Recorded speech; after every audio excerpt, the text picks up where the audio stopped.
ಹೇಳ್ತಾರೆ, ನಿನ್ನ ವೈರಿಗಳ ಮುಂದೆಯೇ ನಾನು ನಿನಗೋಸ್ಕರ ಔತಣವನ್ನು ಸಿದ್ಧಪಡಿಸ್ತೇನೆ. ಹೌದು ಪ್ರಿಯರೇ, ಇವತ್ತು ದೇವರು ಅದೇ ವೈರಿಗಳ ಮುಂದೆ ನಿನ್ನ ಶಿರಸ್ಸನ್ನು ಎತ್ತಿ ನಿಲ್ಲಿಸ್ತಾರೆ. ನಿನ್ನನ್ನು ಉನ್ನತ ಸ್ಥಾನದಲ್ಲಿ ನಿಲ್ಲಿಸುವಂಥ ಪರಮ ತಂದೆ ನಿನ್ನೊಂದಿಗೆ ಇದ್ದಾರೆ. ನಿಶ್ಚಯವಾಗಿ ನಿನ್ನ ಜೀವಮಾನ ಎಲ್ಲ ಶುಭವೂ ಕೃಪೆಯೂ ನಿನ್ನನ್ನೇ ಹಿಂಬಾಲಿಸುತ್ತೆ.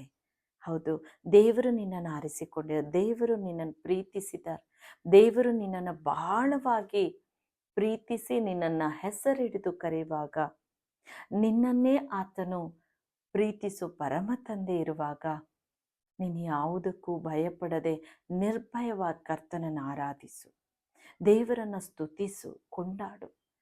ದೇವರು ನಿಶ್ಚಯವಾಗಿಯೂ ನಿನ್ನ ಜೀವಮಾನದಲ್ಲೆಲ್ಲ ಒಂದು ಶುಭವನ್ನು, ಕೃಪೆಯನ್ನು ನಿನಗೆ ಅನುಗ್ರಹಿಸಿ ನಿನ್ನ ಎಲ್ಲ